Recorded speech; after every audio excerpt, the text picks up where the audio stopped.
Victor, Victor, Victor, Victor huyo, Victor, Victor huyo, Victor, Victor huyo, Victor, Victor anaoa, anamoa nani? Eliana. Kweli atamoa Eliana? Sijui.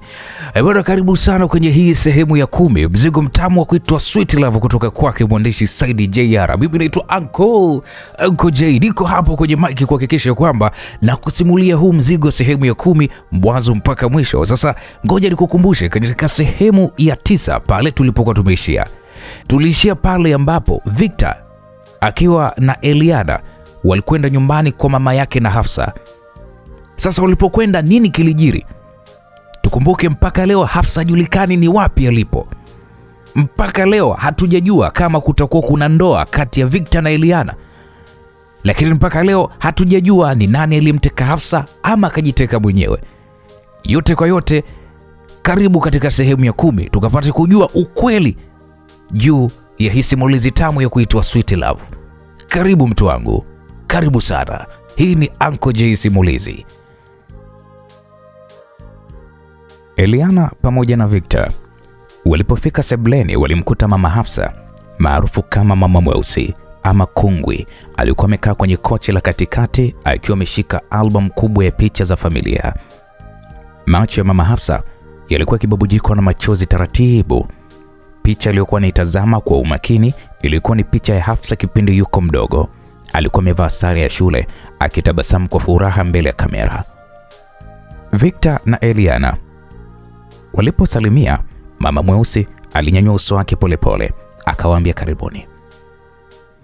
Alitamka kwa sauti ya chini isiyokuwa na furaha, lakini hamna la maana mlilokuja nalo hapa, si ndio? Victor alisogea mbele, sauti yake ikiwa na heshima kabisa, akasema,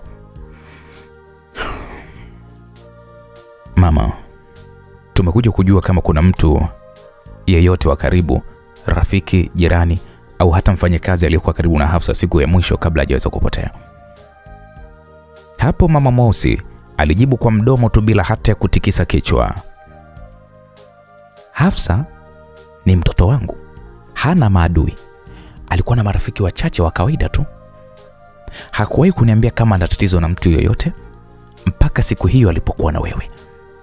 Kabla Victor hajajibu chochote, dada mdogo wa Hafsa alitokea chumbani kwao, sura yake ikiwa ni ya mshangao mkubwa mno. Mama, huyo msichana aliyekuja na Victor ni Eliana huyo? Yule binti wa rais?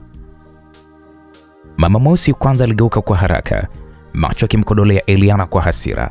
Alisimama kwa ghafla, yani kana kwamba umeme labda umempiga hivi. Oh, kumbe wewe ndiye Eliana.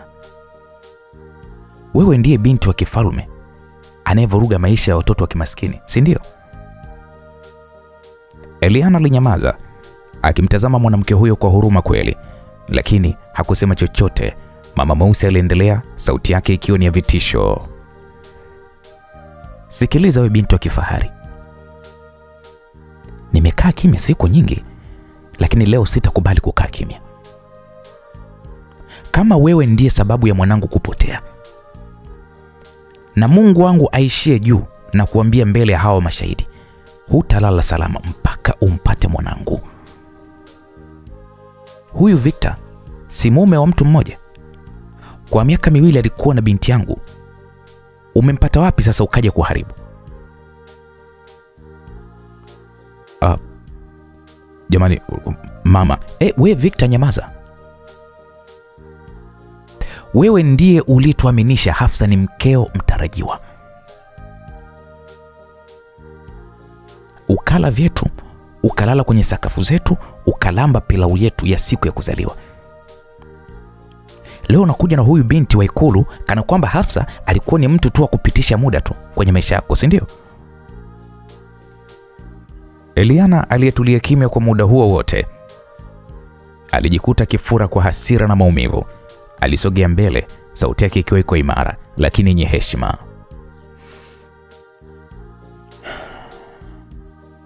Mama, naomba unisikilize. Mimi sifurahi Hafsa kupotea hata kidogo.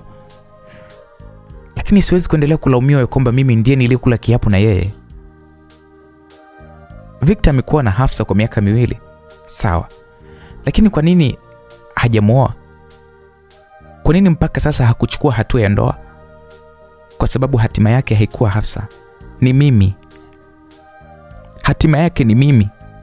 Na ndio maana hata aliposema hanitaki, bado moyo wake ulirudi kwangu. Hapo Mama Mweusi aligonga meza kwa hasira. Wewe binti una roho mbaya sana wewe. Roho ya kifalme, lakini mwili wa simba wa jangwani. Umesababisha mtoto wangu apotee ili wewe uolewe na huyu bwege, si ndo manake? Hapo Victor alipigwa na butwa. Hali ilikuwa imezidi kuchafuka, mabishano yalikuwa yanazidi kuwaka kama moto wa nyasi kavu. Eliana alirusha macho kwa Victor akitarajia apate uungwaji mkono, lakini Victor naye alikuwa ameduaa, hajui asimame upande gani. Mama Mweusi aliendelea kulalamika. Nyinyi wawili sio watu wa baraka kama binti yangu, hata julikana yuko wapi. Acheni Mungu afanye kazi yake, lakini nawaambia mtaniambia tu siku moja. Victor kusema ule ukweli hakuona haja kuendelea kuwasikiliza. Alimshika Eliana mkono taratibu na kisha akamvuta kuelekea mlangoni. Akamwambia tuendeleana. Hapa kila kitu tayari kimeshavurugika. Hatutaweza kuelewana naye. Eliana hakuongea. Alinyamaza kimya huku machozi yakiendelea kumlengalenga, si kwa maumivu ya maneno ya Mama Mweusi pekee, bali kwa hofu ya hatima ya Hafsa na pia hatima ya ndoa yake yeye mwenyewe. Alikuwa amebeba hisia zote hizo kichwani, huku Victor akiwa naye kando, lakini akiwa yuko kimya mno. Yaani kana kwamba naye alikuwa anaelea katika bahari ya maswali yasiyokuwa na majibu. Walitoka nje wakiwa wako kimya, lakini mioyo yao ilikuwa ikijaa moto na sitofahamu. Mbele yao giza la usiku lililozidi kutanda, kama vile ndoto zao pia zinavyozidi kupotea kwenye giza la hofu na hatia. Wakiwa ndani ya gari wakitokea Mabibo, ukimya mzito ulikuwa umetawala kwa dakika kadhaa. Sauti ya tairi ilikuwa ikikanyaga barabara yenye mashimo, ikichanganyika na kelele za magari mengine nje. Haikutosha kufunika ukali wa hewa iliyojaa maumivu, hasira na masikitiko. Victor alikuwa akiendesha gari kwa mwendo wa wastani, lakini macho yake yalikuwa na hasira na kero. Mikono yake ilishikilia usukani kwa nguvu kiasi kwamba mishipa ya mikono ilianza kujitokeza. Hatimaye alishindwa kabisa kuvumilia ukimya huo. Bila hata kumtazama Eliana, alitamka kwa sauti ya ukali wa ndani kabisa.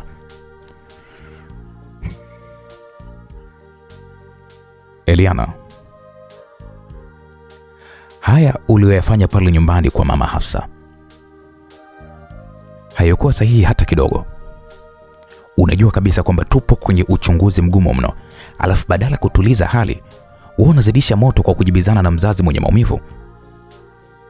Hapo Eliana aligeuka ghafla kumtazama, uso wake ukiwa ni wa mshangao uliogeuka hasira. Victor, seriously? Unanituhumu mimi? Unasema kwamba nimekosea kwa kujitetea? Hivi unadhani mimi ni mtu wa kigingi usijua kuzungumza? Huyo mama alinishushia maneno na matusi ya vitisho mbele yako, akinishutumu kwa kila kitu bila hata ushahidi wowote. Kwa Victor, ulitaka mimi niendelee kukaa kimya tu ili iweje? Hapo Victor alimpiga jicho la haraka kisha akarudi kutazama barabara. Nisikilize Eliana, hata kama alikosea, alifanya hivyo kwa maumivu. Anaumia kwa kumpoteza mwanae, tulipaswa kuweza kumuelewa. Eliana, tulikuwa pale sio kwa ajili ya kuonesha nguvu wala kutetea mahusiano yetu. Tulikuwa pale kutafuta taarifa ya kuhusu Hafsa. Okay, sasa tumeacha nini sasa? Tumewasha moto mwingine wa chuki. Hapo Eliana alikunja midomo yake kwa huzuni na mchanganyiko wenye hasira, na kisha alijibu kwa sauti iliyochanganya uchungu na msisitizo. Victor, kwa taarifa yako, kila mtu hapa anamwona Eliana kama chanzo cha matatizo. Eti kwa sababu gani? Kwa sababu nakupenda. Kwa sababu wewe ni wa ndoto zangu, si ndio? Kwa sababu babangu ni rais eti. Nimevumilia kuambiwa mimi ni sababu ya Hafsa kutoweka. Nimevumilia kupewa shutuma na polisi. Na sasa mamake analeta mipasho uswahilini kana kwamba labda mimi ndiye shetani yani. Eliana, hebu nielewe. Hukufaa kuweza kumjibu kwa maneno ya kejeli. Ilionekana kama vile unashindana naye. Yaani kama vile ulikuwa kwenye uwanja wa siasa, sio kwenye uchunguzi wa msiba. Hapo Eliana alinyamaza kwanza kwa sekunde kadhaa. Alivuta pumzi ndefu, macho yake yakitazama kando ya dirisha. Alionekana kupambana na mihemuko yake yeye mwenyewe, mihemuko ya kimapenzi dhidi ya maumivu ya kutokutendewa haki. Victor, sijui kama unaelewa. Mimi nilijitosa kwenye jambo hili kwa moyo wote kwa sababu ninakupenda. Nimevuka mipaka ya cheo changu, hadhi yangu, familia yangu. Kila mtu ananiambia niachane na wewe, lakini sikutii hilo. Sasa hata wewe pia unaniambia nimekosea kwa kuongea kidogo tu kutetea heshima yangu. Victor alimtazama, macho yake sasa yakiwa na mchanganyiko wa majuto na hasira. Nisikilize Eliana. Ninajua unamaanisha nini, lakini tunapambana na jambo kubwa. Eliana, Hafsa amepotea. Sijui yuko hai au la. Wazazi wake wanaumia. Polisi wanatutazama sisi kama washukiwa wa hili jambo. Hatuna nafasi ya kuchanganya hisia na majibu ya haraka. Tunahitaji busara. Kila hatua tunayopiga sasa inachunguzwa. Sijui kama unalijua hilo Eliana. Hapo Eliana alilegea mgongoni mwa siti ya gari, machozi yakianza kujikusanya taratibu machoni. Alitamka kwa sauti ya chini sana. Labda basi ulikuwa sahihi. Labda mimi nilikosea kubishana. Lakini Victor, usisahau, nimejitolea kila kitu kwa ajili yako. Ukiona siku moja nimezidi, kumbuka si kwa sababu ninaringa, ni kwa sababu nimechoka kuonekana kama vile mimi ndo kisababishi cha kila kilicho kibaya. Victor, niko upande wako, lakini sasa hata wewe pia unaniweka upande wa mashaka. Hapo Victor alinyamaza. Aliona wazi kwamba kila neno alilolisema lilikuwa lina uzito kwa Eliana. Sasa naye alihisi kana kwamba amempoteza mtu aliyekuwa tayari kumpigania hata mbele baba yake. Wakaendelea na safari yao kimya kimya, kila mmoja akiwa yuko na lindi la mawazo. Hakuna aliyekuwa tayari kusema neno tena. Hapakuwa na mziki ndani ya gari, wala kicheko, wala mshindo wa furaha. Kulikuwa kuna ukimya mzito. Ukimya mzito wa watu wawili waliounganishwa na mapenzi, lakini wakitengwa na majanga yasiyoeleweka, na kivuli cha mwanamke mmoja aliyepotea katika mazingira kutatanisha, ambaye ni Hafsa. Wakiwa wanakaribia kufika nyumbani kwa Victor, ukimya ulikuwa bado umetanda ndani ya gari lao. Eliana alikuwa ametulia kimya, macho yake yakitazama mbele, lakini mawazo yake yakiwa yako mbali sana.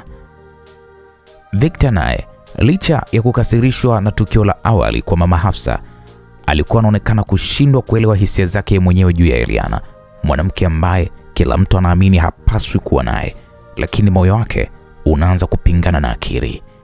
Gari liliposimama nje ya nyumba ya Victor, kabla hata hawajashuka, gari moja jeupe la kifahari aina Land Cruiser lilifika kwa kasi na kusimama mbele yao. Kabla Victor hajauliza chochote, milango ya gari lile ilifunguliwa na wakatoka maafisa watatu wa usalama waliovalia suti nyeusi na miwani ya giza.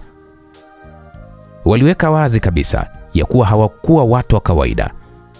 Mmoja wao alisogea karibu na dirisha la upande wa Eliana na kusema kwa sauti ya heshima lakini yenye mamlaka ya kwamba tuna maagizo kutoka kwa Mheshimiwa Rais, binti wa rais anapaswa kurudi Ikulu mara moja. Eliana alishtuka. Alimgeukia Victor ambaye naye alikuwa amekunja uso akitazama wale maafisa kwa mshangao na wasiwasi. Yani kuna tatizo gani tena? Victor aliuliza, lakini afisa yule hakumjibu. Badala yake alifungua mlango upande wa Eliana kwa heshima, lakini hatua yake haikuchukua nafasi ya mjadala. Ilikuwa ni amri na si ombi. Eliana alimwangalia Victor kwa muda mfupi na kisha akasema kwa sauti ya upole lakini ya kukata tamaa, naona muda wangu umeisha. Alisema hayo Eliana na kisha akaongeza kwa sauti ya chini zaidi, labda huu ndo mwanzo wa mwisho wetu. Victor alitaka kusema kitu, lakini kabla hajafumbua mdomo, Eliana tayari alikuwa ameshashuka na kuanza kuelekea kwenye gari la maafisa. Alikwea ndani bila kugeuka hata nyuma. Gari lao liliondoka kwa kasi ile ile iliyokuja nayo, likiacha vumbi dogo likitinga kwenye nyuso za ukimya wa jioni. Victor alibaki amesimama pale nje ya gari lake, mikono ikiweko mfukoni, akitazama barabara iliyonyamazishwa na kutoweka kwa Eliana. Moyoni alihisi mchanganyiko wa huzuni, wasiwasi na hasira, sio tu kwa namna mambo yalivyobadilika kwa haraka, bali pia kwa sababu alianza kuhisi kuna jambo kubwa linapikwa nyuma ya pazia la ikulu. Muda huo huo, alijua wazi ya kuwa urafiki wake na Eliana haukuwa tu mapenzi ya watu wawili. Kulikuwa kuna siasa, ushawishi na nguvu kubwa zinazocheza kwenye uhusiano wao. Na sasa, kwa mara ya kwanza kabisa, Victor alijikuta akiogopa. Aliingia ndani ya nyumba yake polepole, akifunga mlango kwa nguvu na kisha akajigemeza ukutani. Victor alifumba macho kwanza kwa muda, na kisha alifungua tena macho, na kisha akasema kwa sauti ya chini, kama kweli wanadhani kwa kumbeba tu wanamaliza huu mchezo, basi wamesahau ya kwamba Victor sio mtu wa kutishiwa kirahisi. Baada ya kujifikiria hayo, Victor alienda moja kwa moja kwenye meza yake ya kazi. Alichukua simu yake na kisha alianza kuandika ujumbe kwa rafiki yake Rafaeli. Mambo yalikuwa yamebadilika na sasa ilibidi waanze kucheza mchezo kwa kanuni mpya. Asubuhi ya siku iliyofuata ilianza kwa mwanga hafifu wa jua kuingia kwa upole ndani ya pazia zito la chumba cha Victor. Victor alikuwa amelala fofofo kitandani, mwili wake mzito kwa uchovu wa mawazo ya jana usiku. Simu yake ilikuwa iko kimya, ilikuwa iko mezani, na kila kitu ndani ya chumba kilionekana kutulia hadi mlango ulipogongwa kwa nguvu, iliposikika sauti ya kwamba Victor, amka, fungua macho kijana wangu. Ilikuwa ni sauti ya mama yake mzazi, Mrs. Mazanda. Victor alishtuka kidogo, akajigeuza kitandani kwa uvivu, lakini kabla hajajibu chochote, mlango ulifunguliwa na mama yake akaingia kwa fujo. Nyuma yake alifuata baba yake, Profesa Mazanda, ambaye ni waziri mkuu na mwanasiasa mwenye heshima nyingi mjini. Alivalia suti safi nyeupe. Walikuwa pamoja na mama yake mdogo, bibi yake na binamu zake wawili, Duncan na Yusufu. Victor ilibidi aketi kwanza kitandani akiwa na mshangao usoni. Alijikuna kichwa huku akiwa na watazama mmoja baada ya mwingine. Mama, mbona wote mpo hapa asubuhi hivi? Aliuliza kwa sauti ya ulegevu, na ndipo Mrs. Mazanda alimsogelea na kukaa pembeni ya kitanda. Alishika mkono wa Victor, macho yake yakimtazama kwa upole lakini kwa msisitizo. Kijana wangu, leo ni siku ya baraka. Tumeamua kwenda kumchumbia Eliana. Tumejiandaa wote. Sasa vaa vizuri, jitayarishe, tunatoka muda so mrefu. Victor kwanza ilibidi anyanyuke ghafla, sura yake ikabadilika, alikaa pembeni ya kitanda akiwa hajiamini. Mnasemaje leo? Kumposa Eliana? Yaani mmekubaliana na nani yani? Mbona mimi hakuna ninachokijua? Mbona mimi sijapanga lolote lile? Victor, hii sio kuhusu mipango yako peke yako. Hii ni kuhusu familia, heshima yetu, uaminifu wetu kwa taifa. Na ukumbuke, binti huyo ni binti wa rais. Kama kaonyesha nia ya kuwa na wewe, hatuwezi kukataa. Tunaenda. Maneno hayo aliyazungumza baba yake na Victor. Victor alitikisa kichwa, uso wake ukionyesha wasiwasi mkubwa mno. Alimgeukia mama yake mdogo, akasema kwa sauti ya upole, mama mdogo, nisaidieni basi. Unajua haya mambo hayako sawa. Hafsa bado hajapatikana jamani. Kila mtu ananitazama kwa jicho baya. Sasa leo tunaenda kuchumbia mtu mwingine kweli? Mbona mnafanya mapema sana? Hapo mama mdogo alipiga kicheko kidogo na kisha akasema, we Victor, maisha hayangoji. Ngoja huumiza tumbo. Maisha hayangoji mpangilio wako wa hisia. Fursa kama hii inapokuja unatakiwa kuitumia. Unajua hadhi ya huyo mtoto wa rais ni kubwa kiasi gani? Kila mtu anataka kuwa upande wa huyo binti Eliana. Sasa wewe unachosita nini? Au bado moyo wako upo kwa huyo Mswahili hasa? Victor hakujibu chochote. Aliinama, alichukua shati lake kwa haraka, akaanza pale kuvaa kwa uzito. Bibi yake naye alisogea karibu na Victor na akamshika bega. Kijana, wakati mwingine maisha hayahitaji ujeuri wa kuyapokea. Sisi tuko hapa kukupa wewe sapoti. Tufanye heshima ikamilike. Victor alihema kwa nguvu, macho yake yakielekea dirishani. Aliona magari ya kifahari yakiwa yamepaki nje. Magari hayo yakiwa tayari kabisa kwa ajili ya safari. Ilikuwa ni wazi kuwa familia yote ilikuwa imedhamiria. Victor alihisi kama vile anasukumwa kwenye shimo la maamuzi ambalo hakuwa tayari kabisa kuliingia. Duncan, ambaye ni binamu yake wa karibu, alimwambia kwa utani kwamba bro, leo ndo leo. Kama upo kwenye headlines, basi ziandike vizuri kabisa. Bado siamini unamoa mtoto wa rais. Hewe ni mkali bana. Victor akajifanya kucheka, lakini moyoni alikuwa na mzigo mzito. Hakujua kama anatakiwa furahie, aogope au asimame kupinga. Lakini sura ya mama yake ilimvuruga kabisa Victor. Macho yale ya huruma, maombi na hofu ya kisasi kutoka kwa wakubwa. Dakika 10 baadaye, akiwa amevalia suti nadhifu na ya kijivu na tai nyembamba ya blue, Victor alitoka nje.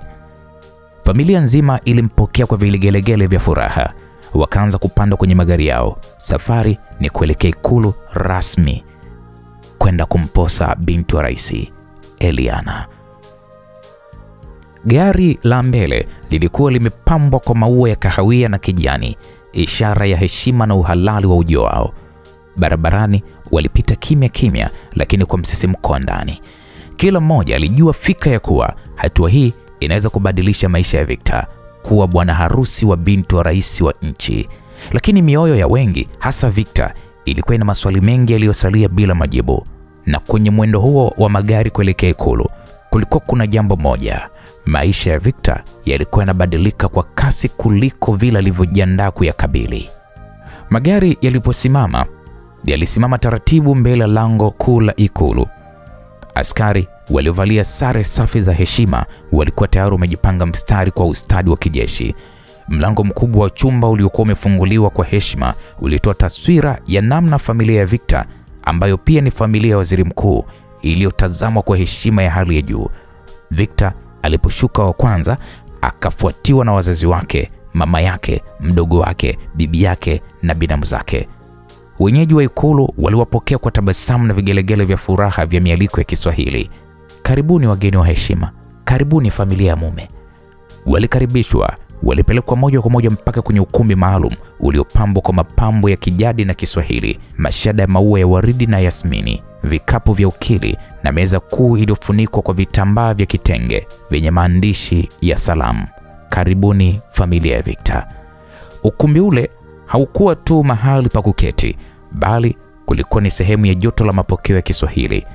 Wake wa watu waliovalia kanga na vitenge walikuwa wakizungumza kwa sauti ya taratibu kabisa, huku akipiga makofi madogo madogo na vigelegele vya furaha vya kuwapokea. Hili lilikuwa ni tukio kubwa mno, si kwa sababu tu Victor alikuwa anamoa mtoto wa rais, bali pia ni kwa sababu familia hiyo ilikuwa inawakilisha watu mashuhuri, waziri mkuu, na sasa kuwa familia ya rais. Wakati wakiingia ukumbini, mzee mmoja kutoka upande wa Victor aliyevaa kanzu ya heshima na kilemba cha hariri alisimama mbele na kisha akatoa salamu ya kijadi.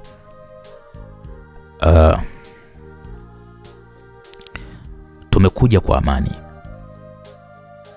Tumekuja kwa nia njema na kwa heshima kubwa kuomba mkono wa binti yenu katika ndoa. Baada ya hayo, viti vilitayarishwa na wageni wakaketi. Kidogo kidogo wajumbe wa familia ya rais waliweza kufika, wakiwa wameongozwa na mmoja wa wajumbe wa ukoo wa Eliana, mjomba wa rais ambaye pia ni msemaji wa familia kwa mambo ya mila. Kabla ya mazungumzo rasmi kuanza, kulikuwa kuna tukio la kuvutia la kitamaduni lililoweza kuingiza ladha ya Uswahilini. Wake wa familia ya rais walikuja pale na vikapu vya zawadi vilivyokuwa vimefunikwa kwa vitenge. Walivitoa mbele ya familia ya Victor kwa kusema, hii ni zawadi yetu ya kumpongeza Victor kwa nia njema aliyoionyesha. Kama atakuwa na heshima kama aliyoionyesha leo, basi nyumbani kwake kutakuwa kuna amani. Kisha ilianza ngonjera ya jadi kutoka kwa mzee wa familia ya Victor, akitoa sifa kwa binti wa rais. Tumesikia mrembo mmoja kavaa heshima, akachomeka utulivu kwenye nywele, akavaa busara kama hereni, akijifunza uvumilivu kiunoni. Huyo si mwingine bali ni Eliana, binti wa heshima. Wakati huo, msikilizaji, Victor alikuwa amekaa kimya, uso wake ukionyesha hofu iliyochanganyikana na hisia ngumu. Alijiuliza kwa ndani nafsi yake, ni kweli naenda kufunga ndoa na Eliana? Kwa nguvu hii yote ya familia, je, ni kweli hatima yangu iko hapa kweli? Bibi yake alipiga paja kwa mkono na kisha akasema kwa kicheko cha furaha, mjukuu wangu Victor, leo ni siku ya ndoto kuwa kweli. Acha kutikisa kichwa, usiogope kuwa na binti wa kifalme. Kumbuka, mwanaume ni shujaa kwa kusimama, sio kwa kukimbia kivuli chake. Hapo Mheshimiwa Rais hakuonekana bado, lakini mke wa Mheshimiwa Rais alikuja kwa niaba yake na kuwapokea rasmi. Akawasalimia pale kwa heshima, akaketi mbele yao na kusema, nikiwa kama mama wa Eliana, natoa baraka zangu zote. Binti yangu ameshakuwa mwanamke mwenye maamuzi yake, na kama yeye anataka kuwa mke wa Victor, basi sisi hatuna pingamizi, ila tu tunaomba asali ya maneno na sio shubiri za maneno katika ndoa yao. Mazungumzo rasmi ya uchumba yalianza, yakihusisha malipo ya ada ya heshima, mchanganyiko wa kimila na kisiasa. Hapa ndipo mzee wa familia ya Victor alitoa kijisehemu cha fedha na akasema, hii ni ishara tu, si thamani ya binti wenu. Binti wenu ni lulu, lakini hii ni njia ya kuthibitisha kwamba hatujaje kwa maneno tu. Naam, wageni walishangilia, mialiko ikarushwa hewani na tarumbeta la ikulu likapigwa kwa heshima. Eliana aliyekuwa akifuatilia tukio hilo kupitia dirishani chumbani kwake alitabasamu kwa upole huku machozi yakimtoka. Alijua rasmi ya kuwa Victor, mwanaume wa maisha yake, ameingia katika mlango wa hatima aliyoichora moyoni mwake. Na Victor, japo alikuwa yuko kimya, lakini alihisi uzito wa kila hatua. Nguvu ya familia, mapokeo ya jamii na heshima ya taifa vilikuwa vinamvuta kuingia kwenye ndoa ambayo mpaka sasa moyo wake Victor haujamaliza kabisa kupima. Lakini kama mwanaume wa familia yenye heshima, alikuwa hana chaguo. Mbele kulikuwa kuna ndoa, nyuma kulikuwa kuna majuto. Muda mfupi baada ya kukamilika kwa hatua ya uchumba ya kimila, uwanja wa mbele wa ikulu ulianza kufurika na vicheko, furaha na nyimbo za asili zilizoashiria baraka za uhusiano mpya. Wanawake waliokuwa wamevalia vitenge vya kushona walicheza kwa mdundo wa ngoma ya pwani huku wakipuliza baragumu na kupiga makofi. Viongozi wa heshima walipewa soda baridi na juisi zilizopambwa na vipande vya matunda ya tropic, wakati wazazi wa Victor wakitabasamu kwa majivuno, wakijua kuwa leo wameweka historia ya familia yao kwa kumwozesha mtoto wao kwa familia ya kifalme. Eliana alitoka ndani akiwa amevalia gauni jeupe la hariri lililomkaa kisawasawa, likimulika mionzi ya jua iliyokuwa ikichomoza kuelekea jioni. Nywele zake Eliana zilikuwa zimepangwa kwa ustadi wa kifalme. Uso wake ulikuwa umepambwa kwa tabasamu la dhati lisilofichika. Eliana alitembea taratibu kuelekea ukumbini, ambapo wageni wote walinyamaza kwa mshangao wa urembo wa umaridadi wake. Aliposogea karibu na Victor, alinyanyua mikono yake miwili akishikilia mikono ya Victor na kusema kwa sauti ya kuvutia, leo ndio siku ambayo moyo wangu umekuwa ukisubiri. Victor, asante kwa kunipa nafasi ya kuwa wako mbele ya dunia nzima. Hapo kila mtu alipiga makofi. Wazazi wa Eliana walitabasamu kwa fahari na mama Victor alishindwa kuficha machozi ya furaha. Lakini ndani ya moyo wa Victor hali ilikuwa tofauti kabisa. Akiwa amevaa suti rasmi ya kijivu yenye tai nyekundu aliyokuwa amepewa na mbunifu wa ikulu, macho yake Victor yalikuwa mbali na vicheko na vifijo vilivyojaza anga. Victor alikuwa kimya, mkono wake ukiwa baridi na macho yake yakizunguka huku na kule kama mtu aliyepotea ndani ya tukio lisilo lake. Alipotazama uso wa Eliana ulitawaliwa na furaha na matumaini. Moyo wake ulimuuma sana. Mbona sioni huu upendo mimi? Mbona kila mtu anaona furaha lakini mimi naona mbona mzigo? Aliwaza ndani kwa ndani, akikumbuka maneno ya Hafsa lakini akiwa bado yanalia ndani ya moyo wake. Mama yake na Victor alimkazia macho kijana wake kwa mbali, ishara ya uso ikiashiria ukiharibu hii ndoa utakosa kila kitu. Baba yake pia alimsogelea na kumnongoneza kwa kumwambia, Victor, huu ni wakati wa kuwa mwanaume. Acha moyo, fuata heshima. Victor alijifanya kutabasamu, akapiga makofi kwa staha, akamvalisha Eliana shanga za heshima shingoni, lakini macho yake hayakuwa na mwanga wa furaha bali vivuli vya kuchanganyikiwa. Alijua hakuwa na chaguo. Hali ya taifa, familia na heshima vilikuwa vinamwambia ndio, lakini moyo wake ulilia hapana.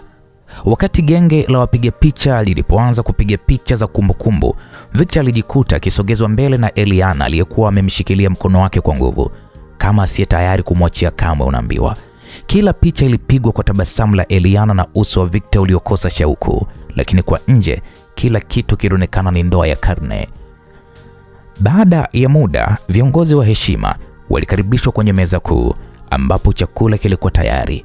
Watu walifurahia wali nazi, samaki wa kukaanga kwa staili ya pwani, mishkaki na mapochopocho mengine ya Kiswahili yaliyokuwa yameandaliwa kwa ustadi wa hali ya juu.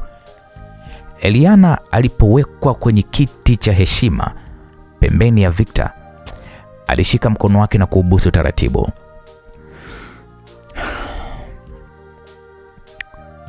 Nimefurahi sana Victor. Leo ni mwanzo wa maisha yetu. Victor alimwangalia kwa jicho la upole lakini akajibu kwa sauti ya kukata tamaa. Heri wewe unayefurahia. Kwa upande wangu bado natafuta maana ya haya yote yanayoendelea. Hapo Eliana hakujali maneno ya Victor. Alikumbatia mkono wa Victor na akacheka kwa sauti ya furaha. Basi utaamini baada ya muda. Kwa sasa niko hapa kukupenda tu Victor. Victor alitabasamu kwa nje lakini moyo wake ulikuwa ukipigana vita kali mno, vita kati ya heshima ya familia na uhuru wa moyo wake. Na huku shangwe zikiendelea, mapambo yakiangaza na ngoma zikipigwa kwa nguvu, Victor alijua rasmi ya kuwa alishasafiri njia isiyokuwa na kurudi nyuma, njia ya ndoa ambayo haikuwa ndoto yake bali ndoto ya kila mtu mwingine. Msikilizaji, wakati hayo yanaendelea, kwa upande wa Ademola, yule kijana wa Kinigeria, njozi ya giza ilianza kuenea kwenye kona ya jumba lake la kifahari ambalo lilishamiri ndani ya moyo wake tangu siku ile alipoona penzi lake likimponyoka kama upepo mkali wa baharini. Saa zilikuwa zimepita lakini bado macho yake Ademola yalikuwa yamekodoa kwenye skrini ya laptop, akisoma na kutazama kwa hasira taarifa ya moja kwa moja kutoka tovuti rasmi ya ikulu. Palikuwa na video ya tukio, kamera zikionyesha kila kitu kwa uwazi. Victor akiwa amevalia suti ya kifahari, Eliana akiwa kama malkia, na familia zote mbili zikitabasamu kwa furaha isiyokuwa na kificho. Taarifa ilisema kwa maneno mazito, familia ya waziri mkuu yatembelea ikulu kwa ajili ya uchumba rasmi kati ya bwana Victor na binti wa rais Eliana.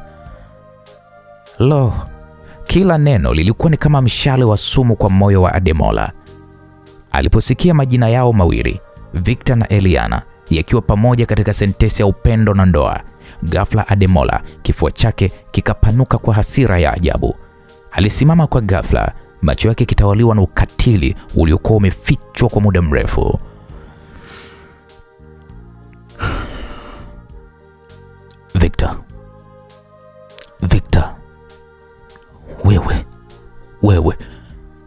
aliunguruma kwa sauti ya chini, akitembea huku na kule ndani ya chumba chake. Mwanamke niliyemsubiri kwa miaka yote hii. Mwanamke niliyetamani ampende mtu anayempenda kweli. Sasa ameishia kwa Victor, yule mjinga ambaye hata hajui Eliana na thamani kiasi gani. Kwa hasira, kijana huyu Ademola wa Kinigeria alirusha kikombe cha kahawa kilichokuwa mezani, kikavunjika vipande kwenye ukuta. Kisha Ademola alichukua laptop yake ambayo bado ilikuwa ikionyesha sura ya Eliana akiwa anamchekea Victor. Akaishika ile laptop kwa nguvu mikononi, akainua juu, akaipasua kwa kishindo juu ya sakafu. Kioo cha laptop kilipasuka, keyboard ikatawanyika sakafuni kama jani la mti lililokauka. Ademola alisimama kimya, mapigo ya moyo wake yalikuwa kama ngoma ya vita. Mdomo wake ulishikamana kwa sekunde kadhaa, kisha akatikisa kichwa taratibu, huku midomo yake ikitamka kwa sauti ya ahadi ya mauti. Na hapa kwa roho yangu mimi mwenyewe, Eliana, Victor, mmekuwa sababu ya huzuni kwenye maisha yangu. Mmenidhalilisha, mmenisukuma kwenye giza hili, lakini sina la kupoteza tena. Sina mapenzi tena, sina matumaini tena. Kitu pekee kilichobakia ni kisasi tu, kisasi chenye meno ya moto. Kudadadeki, mtanitambua. Hapo Ademola alitembea mpaka kabatini. Alifungua drawer ya chini kabisa ambapo kulikuwa kuna jalada lenye picha za zamani za Eliana akiwa chuoni, akiwa na Ademola katika matembezi ya pamoja, huku akiwa na tabasamu la ukweli kabisa. Ademola alitazama kwa muda hii picha na kisha kazichana vipande kama anavyotamani kuichana ndoa hiyo. Alichukua simu yake kijana Ademola, alipiga namba ambayo haikuwa ya kawaida, namba ambayo alihifadhi kwa ajili ya siku kama hiyo, namba ya mtu hatari, mtu wa kazi chafu. Alo. Sauti ya kiume ilijibu upande wa pili. Ademola akasema kwa sauti ya utulivu lakini ya kutisha. Nisikilize.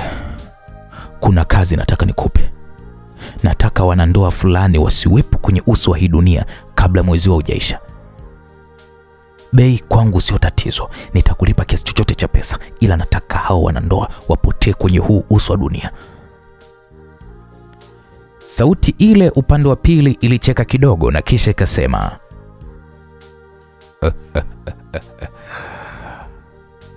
unajua tunaweza kushughulikia hilo. Nipatie majina ya hao wanandoa mapema sana na waondoa kwenye hii dunia. Ademola akatamka kwa ukatili kweli kweli. Sikia bwana, hao watu wenyewe ni Victor Mazanda na Eliana Sarungi, nataka wapotee kwenye hii dunia. Alipotamka majina hayo, uso wake ulikuwa hauna chembe ya huruma, moyo wake haukuwa na hisia zaidi ya giza la maangamizi. Kwa Ademola, huo haukuwa mwanzo wa wivu tena, ilikuwa ni mwanzo wa vita ya kisasi. Ndoa ya Victor na Eliana ilikuwa imezaliwa, lakini kivuli cha kifo sasa kilikuwa kimeanza kuwatembelea kimya, kikiwa kimetoka kwa mtu waliyemsahau kabisa kwenye maisha yao. Je, Ademola ataweza kuwaangamiza Victor pamoja na Eliana? Tukirudi ndani ya ikulu, kila kitu kilionekana kung'aa kwa utulivu wa hali ya sherehe iliyopita. Mapambo yalikuwa yametumika kupokea familia ya waziri mkuu yalikuwa bado hayajaondolewa. Maua, vitambaa vya hariri vilivyokuwa vimepambwa kwenye nguzo na viti vya dhahabu vyenye miguu ya shaba vilivutia kila jicho lililopita kwenye kumbi za heshima. Chumbani kwa Eliana, furaha ilimiminika kama maji ya mto baada ya mvua kubwa. Alikuwa ameketi juu ya kitanda chake Eliana, akiwa bado amevaa gauni lake la sherehe ya uchumba la rangi ya dhahabu lililopambwa kwa mawe mepesi yaliyong'aa mithili ya nyota. Eliana alikuwa anacheka akizungumzia tukio hilo la mahali na msaidizi wake wa karibu ambaye ni Gracie. Yaani walipiga makofi mpaka nikasikia kama moyo wangu vile unalipuka. Eliana alizungumza hivyo kwa furaha huku akipiga makofi kwa mikono yake yenye vidole vilivyopakwa rangi ya waridi. Mamake Victor alifoniambia karibu kwenye familia yetu. Unajua nilisi kama natembea juu ya mawingu. Muda huo Grace alipoyasikia hayo alitabasamu, japokuwa kwa ndani ya moyo wake alikuwa bado na mashaka juu ya kile kilichokuwa kinaendelea. Eliana, najua una furaha sana bosi wangu, Lakini unajua bado Victor anaonekana kama hajaridhika kabisa. Hivi ulimuona sura yake kweli? Yaani ni kama mtu anaishika jembe kwa kulazimishwa. Grace, nisikilize. Victor bado hajajua kwamba mimi ndiye dawa yake. Akinipa muda nitamfanya huyo mwanaume bora kabisa, na ataelewa maana ya kuwa mume, na mimi nitakuwa mke bora zaidi aliyejaliwa duniani. Naam, hapo hawakujua kuwa kwa nje kuna mtu alikuwa anasikiliza maongezi yao. Ghafla mlango ligongwa taratibu na kisha ukafunguliwa. Ilikuwa ni sura ya Mheshimiwa Rais, baba yake na Eliana, aliyesimama kwenye lango la chumba. Alivaa suti ya kijivu na uso wake ulikuwa ni mzito wa fikra nzito. Eliana alisimama kwa haraka mno. Baba. Rais alitabasamu kwa tabu kisha akaingia. Grace ilibidi anyanyuke na kuondoka kwa heshima, akiacha wawili hao. Rais alikaa kwenye kochi lililokuwa mbele ya kitanda cha Eliana. Alipumua na kisha akasema kwa sauti ya upole lakini yenye msisitizo. Eliana, nimekuja kuongea na wewe kama baba. Leo nimeamua kuridhia uamuzi wako. Sio kwa sababu nimeridhika, hapana. Ni kwa sababu ya furaha yako wewe binti yangu. Hapo Eliana alikaa pembeni mwa baba yake, macho yake yakijaa upendo. Asante baba. Asante sana. Victor sio mwanaume niliyemtarajia aje kuoa mtoto wangu wa pekee. Nimeona nyendo zake, namna alivyo na maisha yake. Hajanishawishi hata kidogo. Lakini leo nilikuona ukicheka. Leo nimekuona ukiangaza macho kama mtu aliyegundua dunia mpya. Na kama hiyo furaha ndiyo ya kweli, basi nimeamua kukuachia hiyo nafasi. Hapo Eliana alimshika baba yake mkono, macho yake yakiwa yamejawa na machozi. Baba, nakupenda. Na Victor atanipenda pia, hata kama hajajua bado. Atajua tu. Nitapigania penzi hili. Nitajitahidi kumpenda zaidi ya kila siku. Nitamfanya badilike. Na nakuahidi, nitamfanya wewe mwanaume ambaye wewe utakuja kumkubali. Rais alimtazama kwa muda mrefu na kisha alinamisha kichwa chake taratibu. Naomba Mungu awe upande wako Eliana. Kwa sababu kama kuna jambo litakalokuumiza kwenye ndoa hii, sitaweza kuvumilia. Sitaki uteseke kwa sababu ya uamuzi wa moyo wako. Eliana alimtazama baba yake na kisha kainuka na kumkumbatia kwa nguvu. Nitakuwa salama kabisa baba. Victor ni hatima yangu. Wakiwa wamekumbatiana, kimya kimetanda, lakini kwa upande wa Eliana, moyo wake ulikuwa na amani isiyoelezeka. Alijua bado Victor hajampenda, lakini aliamini kwa nguvu zote moyo wake utashinda vita hii ya mapenzi. Na sasa akiwa na baraka ya baba yake, hakuwa na la kuogopa tena Eliana. Vita ndo imeanza rasmi. Ndoa imefungwa na Victor atampenda tu, hata kama kwa sasa bado ni kivuli tu cha mume mtarajiwa. Msikilizaji, saa chache tu baada ya kuzungumza na binti yake Eliana chumbani, Mheshimiwa Rais alikuwa tayari amebadilika sura na mtazamo. Alikuwa sasa kwenye hali ya kikazi, macho makini, uso usiokuwa na tabasamu na sauti yenye mamlaka isiyopingika. Aliagiza kikao kifupi cha dharura ndani ya ukumbi maalum wa mikutano ya usalama Ikulu. Dakika chache baadaye, mkuu wa ulinzi wa Ikulu, kamishna mkuu wa polisi wa jiji, mkuu wa usalama wa taifa na wakuu wengine wa majeshi walikuwa tayari wameketi wakimsubiri. Muda si mrefu, mlango mkubwa wa ukumbi ulifunguliwa na rais akaingia akiwa ameambatana na mkurugenzi wa masuala ya kisheria wa Ikulu. Wakasimama wote kwa heshima wakimkaribisha na kisha wakaketi taratibu baada ya kukaa. Bila kupoteza muda, Mheshimiwa Rais alianza kuzungumza. Tumekuwa na tatizo la kutoweka kwa binti anayeitwa Hafsa. Kwa taarifa nilizo nazo, binti huyo alikuwa na mahusiano na Victor. Victor ambaye ni mume mtarajiwa wa binti yangu Eliana. Tukio hili linaonekana kuwa na hisia kali sana kwa vyombo vya habari, lakini zaidi ya hapo linaweza kuvuruga kila kitu tulichokipanga.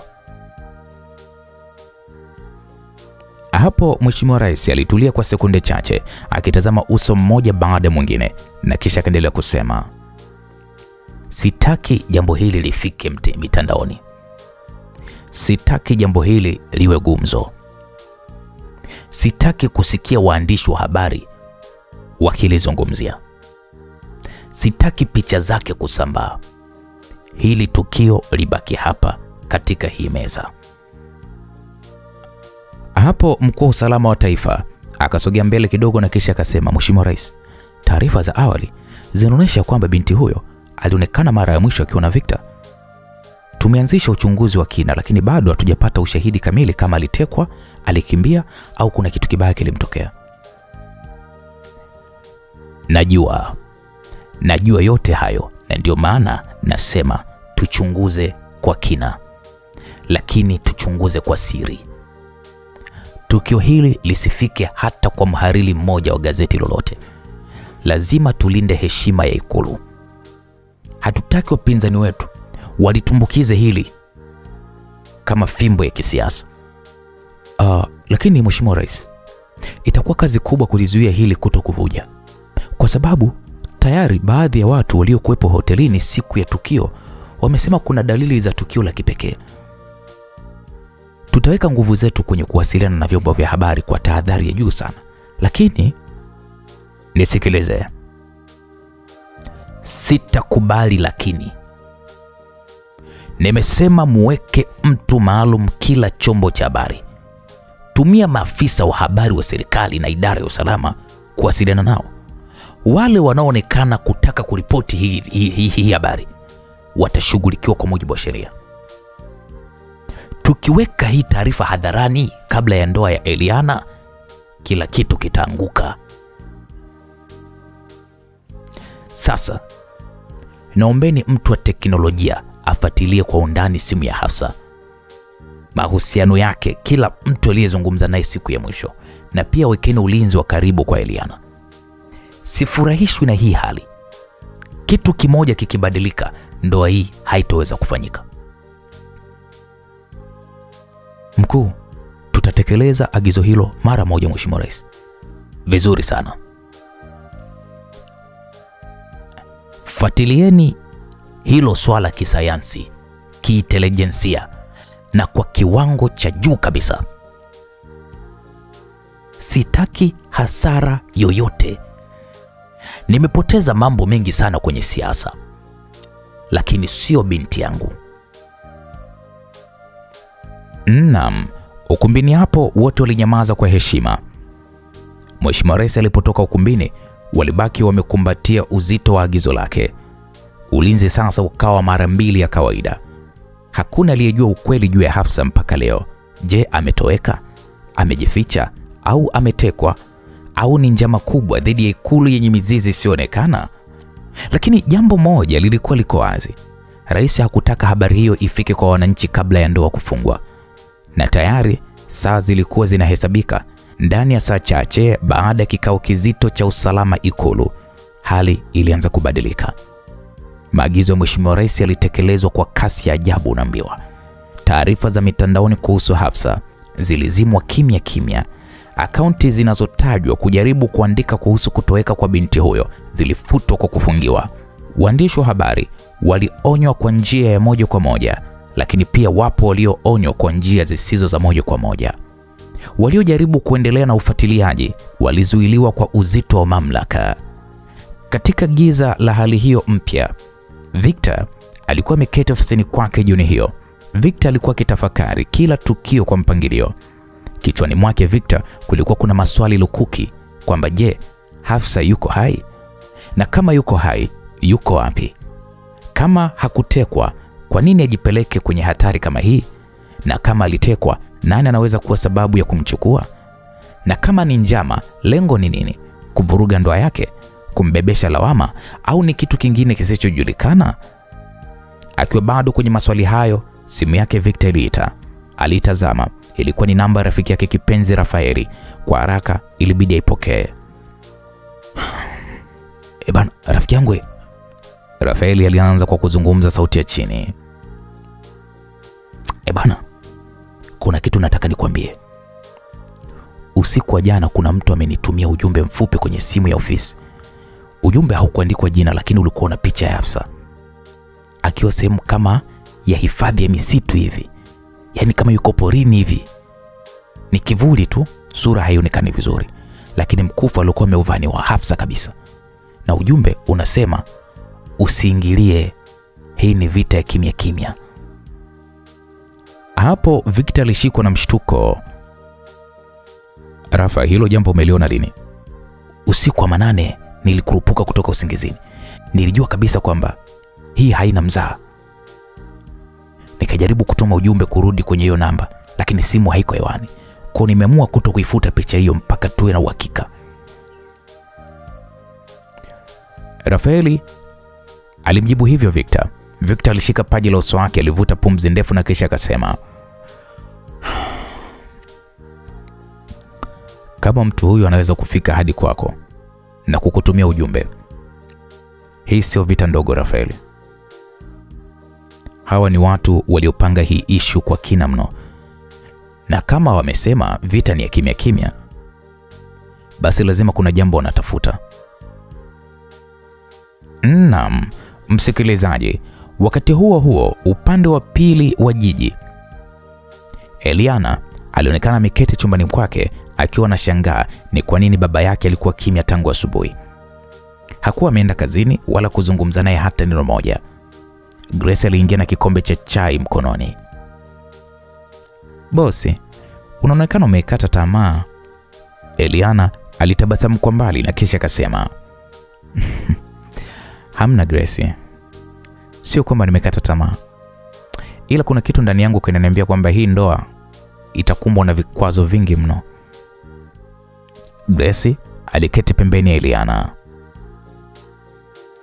Unajua Eliana, kuna jambo moja sipendi kukuambia sana, lakini kwa hii hali lazima nikiseme. Kuna uwezekano mkubwa sana watu wanamdhuru Hafsa ili kuweza kukuzuia wewe usiolewe na Victor. Unamaanisha nini Grace? Unadhani nani angeweza kufanya kitu kama hiko? Eliana, kumbuka kile kilichotokea kwenye mkoba wako. Simu isiyojulikana, jina la afisa ambaye hayuko Ikulu. Hiyo sio bahati mbaya Eliana. Hii ni njama. Na zaidi ya hapo, watu wanajaribu kukuonyesha kuwa wewe ni chanzo cha matatizo haya. Uone kama kuna mkono wa mtu. Lakini kwa nini iwe kwa Hafsa? Kwa nini Hafsa ndo awe mlengwa? Kwa sababu yeye ndiye aliyesimama katikati ya upendo wenu. Kwa vyovyote alichukuliwa kama tishio. Eliana, tujiulize swali moja. Kama Hafsa alitekwa, yupo hai au hayupo? Alafu mwishowe apatikane akiwa amedhurika vibaya. Unadhani nani atalaumiwa? Victor atalaumiwa Victor. Ndiyo, na so Victor tu peke yake, na wewe pia utalaumiwa kama mtu aliyepigania ndoa hiyo bila kujali kizingiti kilichokuwa njiani. Watu wataamini wewe ulitumia mamlaka ya baba yako kumwangamiza Hafsa. Hapana. Hapana. Haiwezekani. Victor ni wa kwangu na atanioa kwa sababu nampenda, lakini sitaki damu ya mtu isiyokuwa na hatia itembee kwa njia ya ndoa yangu. Hapana ise. Alilalama Eliana. Alishika kichwa chake kwa mikono yake. Kichwa kilimzidi uzito. Ndani yake sauti ya mashaka ilianza kuchanua. Je, kweli ni sahihi kupigania ndoa kwa gharama yoyote? Simu ya Eliana ikaanza kuita. Alipoitazama aliona ni Victor. Haraka sana akaipokea. Hey Eliana, kuna kitu kimetokea. Picha ya Hafsa imeonekana. Inaonekana kama yuko hai, lakini kafichwa sehemu. Basi hiyo ni habari njema. Tutampata Victor. Tutampata, mimi nakwambia Hafsa atapatikana. Ndio, ni kweli atapatikana.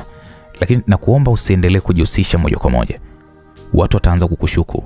Tukiwa wote kwenye hii safari, tutazidi kuweza kujiumiza. Victor, sitaki tuwe mbali. Hii ni hatima yetu.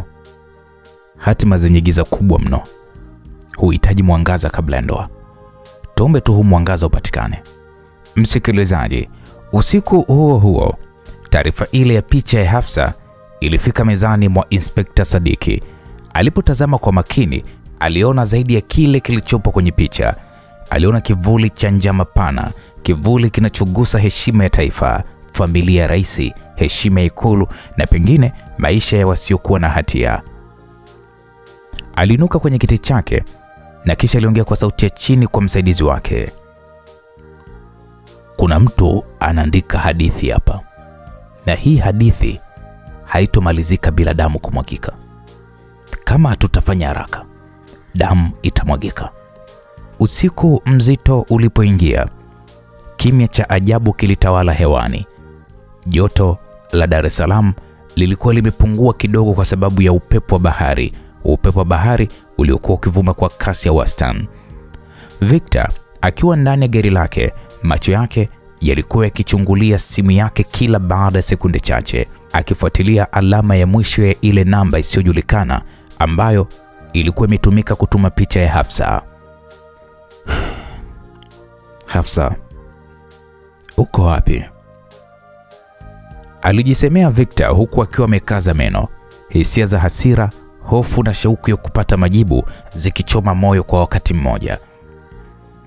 Alipofika eneo lililokuwa limeonyeshwa na alama ya mwisho kwenye programu ya kufuatilia simu, alikuta ni sehemu ya mtaa pembeni karibu kabisa na Mbezi Beach. Barabara ilikuwa tulivu, taa za barabarani hazikuwaka zote, na kulikuwa kuna majumba makubwa ya kifahari, mengi yakiwa yamezungushiwa uzio wa ukuta mrefu.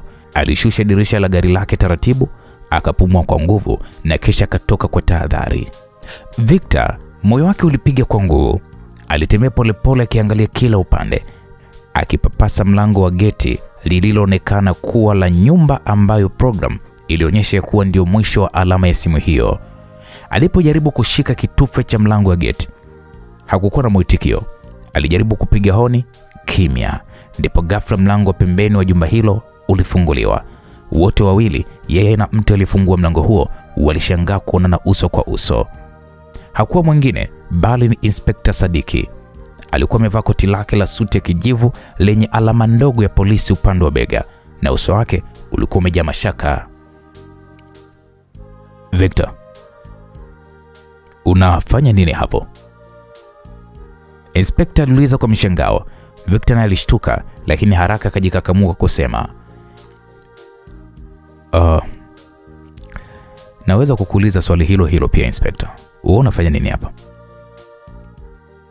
Inspekta Sadiki hakujibu mara moja. Badala yake alimtazama Victor kwa muda mfupi na kisha akasema kwa sauti ya utulivu, nilipata taarifa za kijasusi ya kwamba namba ile isiyojulikana ilituma ishara ya mwisho katika ile eneo. Nilifikiri nitamkuta mtu au nitakuta dalili au chochote kile, lakini hadi sasa hakuna kitu chochote. Hapo Victor alitembea polepole hadi karibu zaidi ya geti lililokuwa liko wazi. Alitazama nyumba ya mbele, kuta zake nyeupe, bustani isiyokuwa na mtu na taa zilizoonekana kuwaka ndani. Ina maana kwamba Inspekta umeingia ndani? Ndio, nimeingia. Nimezunguka kila kona. Hakuna dalili ya mtu. Hakuna mlio wa simu, hakuna kamera. Hakuna dalili ya shughuli yoyote ya kibinadamu. Kila kitu kiko kimya, na cha kushangaza zaidi hakuna hata mtu mmoja anaishi hapa kwa sasa. Wenye nyumba wapo nje ya nchi kwa zaidi ya wiki 3 sasa. Alielezea hivyo Inspekta Sadiki kwa sauti yenye mkazo. Victor alikuna paji la uso na kisha akasema, lakini mbona programu yangu ya kufuatilia simu inaonyesha hii ndio location ya mwisho? Hapo Inspekta Sadiki alimwangalia Victor kwa umakini na kisha akasema, hicho ndicho kinachonitatiza. Hii si mara ya kwanza location bandia kutumiwa kwenye matukio ya aina hii. Kuna uwezekano mkubwa mtu anajua unamfuatilia, hivyo anaingilia mifumo na kupotosha kwa makusudi. Hapo Victor alisukuma mlango mdogo wa kuingilia ukumbini mwa nyumba ile. Akakuta vumbi. Alipiga hatua 2-3 ndani, akainama na kufuta eneo moja kwenye sakafu. Halikuwa na alama yoyote ya kiatu. Kwa nini waoneshe location hapa? Alafu hakuna mtu hata mmoja aliyekanyaga ardhi. Victor aliuliza kwa sauti ya kutafakari. Inspekta Sadiki akasema, hilo ndilo swali ambalo sisi wote tunatafuta jibu lake, Victor. Naam. Wakati huo huo, walinzi wawili wa Inspekta Sadiki walikuwa wakizunguka upande wa vyumba.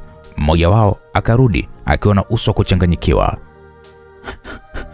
Bosi, kuna bastola imewekwa juu ya dari kwenye kona ya ukumbi wa nyuma. Inspekta Sadiki pamoja na Victor walitazamana. Bastola? Ni ya nani? Kwa nini iachwe pale? Na kwa nini nyumba hii ambayo haina mwenyeji iwepo na bastola? Ilibidi walikwenda mpaka hilo eneo.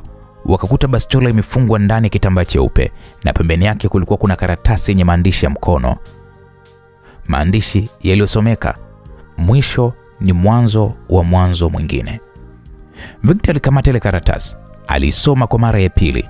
Moyoni mwake alihisi hisia zisizoelezeka kwamba haya yote yalikuwa na ujumbe mkubwa wa kiakili, ya kwamba kuna mtu anacheza nao mchezo wa kisayansi, kisaikolojia, mchezo wa mafumbo na viashiria.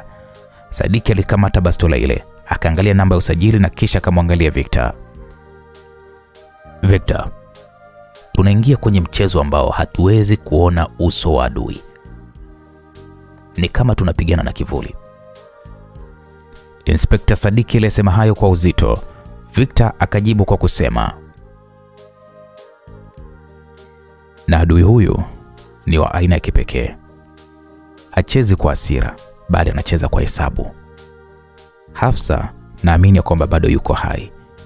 Huyu mtu anatufanya tufikirie njia zote bila kupata jibu. Hapo waliangalia eneo lote, lakini waliondoka bila jibu. Bastola na karatasi ile vikawa ni vielelezo vya kipekee. Namba ya simu haikuwaka tena, na mpango wa kutatanisha ukaendelea kuwa fumbo gumu zaidi. Walipokuwa wanarudi sasa kila mmoja kwake, Victor alijua moja, vita hii haikuwa ni ya kawaida. Na kama hatofanikiwa kwa haraka, ndoa yake na Eliana, maisha yake na hata jina lake, yote yatateketea ndani ya moshi wa fumbo hili lisiloeleweka.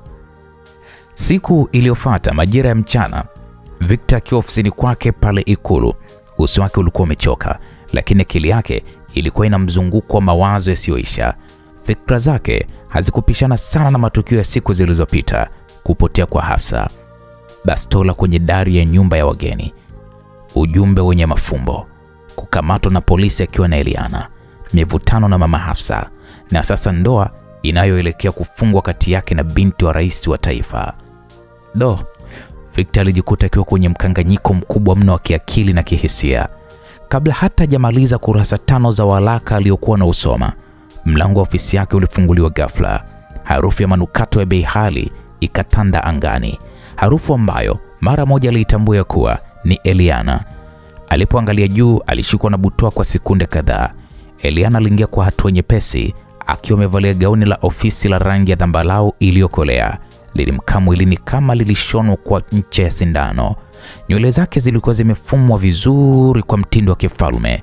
Uso wake Eliana ulikuwa umechora tabasamu la mrembo aliyekamilika, midomo ikiwa imepakwa rangi ya waridi laini, na mikono yake ikiwa na bangili za dhahabu zenye mvuto wa kimalkia. Victor alihisi pumzi yake ikikata kwa sekunde 2, akili yake ikigawanyika mara 2. Upande mmoja ulimnongoneza kwamba huyu ni mwanamke wa ndoto za kila mwanaume. Angalia sura yake, angalia umbo lake, haiba yake ni zaidi ya Hafsa wewe. Lakini upande wa pili, Victor, kuna nafsi ilikuwa inamwambia kwamba oya, usijidanganye. Urembo haumaanishi upendo. Kama unamuoa huyu, utakuwa sehemu ya mpango wa kisiasa. Unaweka uhuru wako rehani kwa sababu ya siasa. Eliana. Victor alizungumza kwa sauti ya mshangao iliyojificha nyuma ya tabasamu la kimaumbile. Alimkazia macho kwa sekunde kadhaa na kisha akamwambia, umefuata nini hapa? Eliana alijibu kwa sauti ya utulivu na furaha, Victor, mbona unanitazama kama vile hujawahi kuniona? Nimekuuliza umefuata nini hapa? Alafu unajaribu kufanya kitu gani? Unadhani kwamba ukijipamba sana ndo nitavutiwa na wewe ama? Eliana alicheka taratibu na kisha alipiga hatua mbili mbele na kusimama mbele ya dawati lake.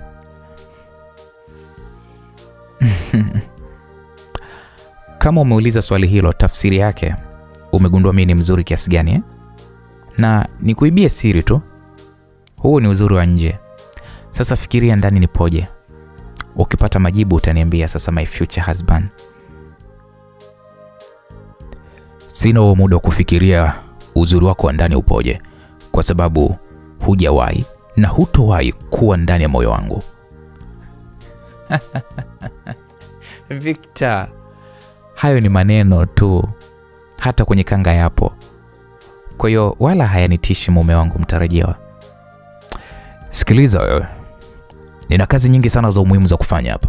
Sema nini ambacho kimekuleta hapa? Naam. Eliana alichomoa karatasi ndogo kutoka kwenye pochi yake ya bega, akamwonyeshia Victor.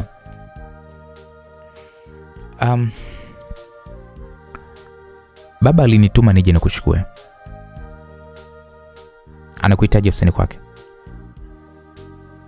Victor alitazama karatasi hiyo na kisha alimtazama Eliana tena. Amesema ananihitaji kuhusu nini? Hakunieleza, lakini alionekana tu na uso kuridhika. Sijui kama ni kutokana na hatua ya uchumba au kuna jambo jingine. Victor alisimama taratibu kutoka kwenye kiti chake. Alichukua koti lake lililokuwa limetundikwa kwenye kiti cha pembeni, akalisogeza begani, huku akiendelea kumtazama Eliana kwa jicho la kupima, jicho la mtu aliyejaa mashaka juu ya kila kinachotokea karibu naye. Eliana, hivyo unafurahia haya yote yanayoendelea kwenye maisha yangu?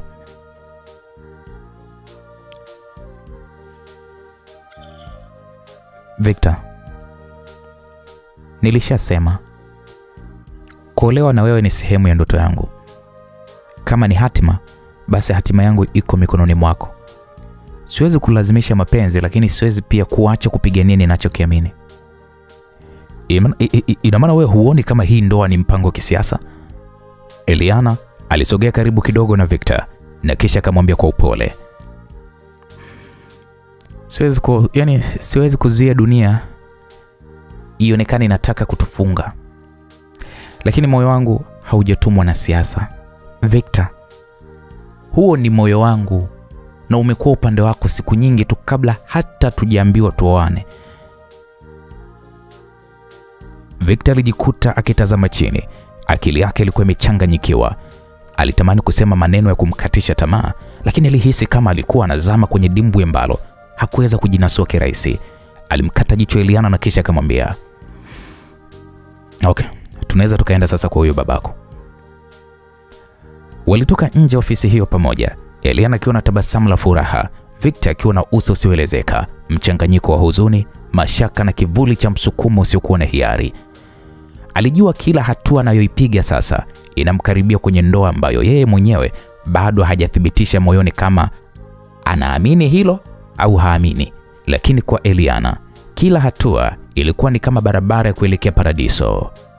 Baada ya kutoka ofisini, walitembea bega kwa bega kuelekea kwenye bustani ya wazi iliyokuwa upande wa mashariki mwa jengo kuu. Mawazo ya Victor yalikuwa bado yamekaa ofisini. bado alijikuta anapambana na hisia, huku akili yake ikishindwa kuelewa ni lini haswa maisha yake binafsi yaligeuka kuwa mali ya watu wengine. Ghafla, kabla hata hawajapiga hatua 10, walijikuta wamezungukwa ghafla na umati wa waandishi wa habari waliokuwa wamejipanga kwa ustadi, kamera na vinasa sauti vikiwa viko juu tayari kwa kazi. Kulikuwa kuna flashi za kamera kila upande, huku milio ya maswali ikiibuka kama risasi. Kila mwandishi alitaka kuanza kuwa wa kwanza. Victor alibidi asimame. Alipigwa na butwaa. Alitazama kila upande kama mtu alipotea msituni, macho yake yakigongana na lenzi za kamera zenye mianga mikali. Hapakuwa na dalili yoyote ya mapema ya kuwa tukio kama hilo lingetokea. Hakuwa amepata taarifa ya kikao cha waandishi wa habari, wala hakuwa amepewa nafasi ya kujipanga. Lakini kilichomshtua zaidi ni kumwona mama wa Eliana. Mama huyo mrembo maarufu kama Mama Taifa, akiwa yuko mbele ya ule umati akiwa na tabasamu pana usoni. Mama Eliana alichukua kipaza sauti kutoka kwa mmoja wa maafisa wa ikulu na kisha alipiga hatua mbele na kuanza kwa sauti yenye ushawishi wa ajabu. Ndugu waandishi wa habari, wananchi wenzangu, ninyi ambao mnafuatilia kupitia runinga na mitandao ya kijamii, leo tuko hapa kwa tukio kubwa la furaha. Eliana binti wa rais pamoja na Victor kijana wa waziri mkuu wameamua kutangaza rasmi tarehe ya sherehe ya uchumba wao. Mama huyu alipoyasema hayo, mlio wa vigelegele na makofi kutoka kwa baadhi ya waalikwa waliokuwa wameandaliwa maalum kwa tukio hilo ulisikika, huku kamera zikimiminika mbele yao kama mvua ya risasi za macho. Victor alihisi koo lake likikauka. Alimtazama Eliana kwa jicho la kuuliza, lakini Eliana tayari alikuwa anacheka, anaangalia kamera huku akimshika Victor mkono kwa nguvu kama wapenzi waliokomaa hivi. Victor alihisi mkono wake unasisimka. Haukuwa wa furaha bali wa wasiwasi. Kwa nje alikuwa akitabasamu Victor, lakini ndani ya moyo wake kulikuwa kama vile ndo kuna katwa na kisubutu. Victor alikuwa anapitia maumivu ya moyo. Mama Eliana aliendelea kuongea.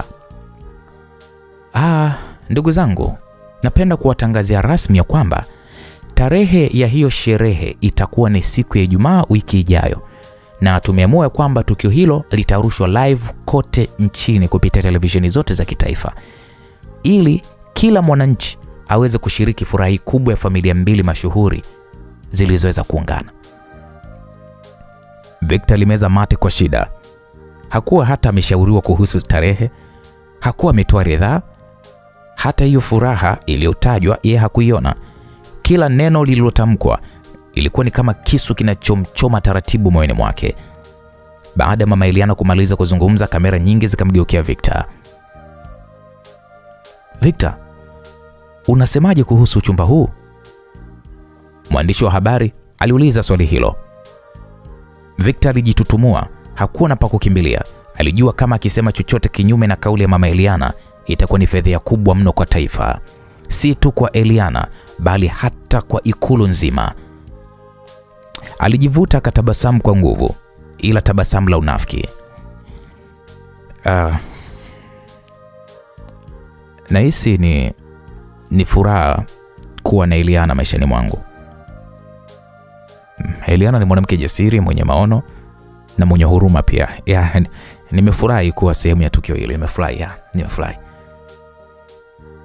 Victor alitamka maneno yaliyomtoka kama sumu ya polepole. Eliana alicheka na kisha akasema kwa sauti ya upole, tunashukuru sana Victor.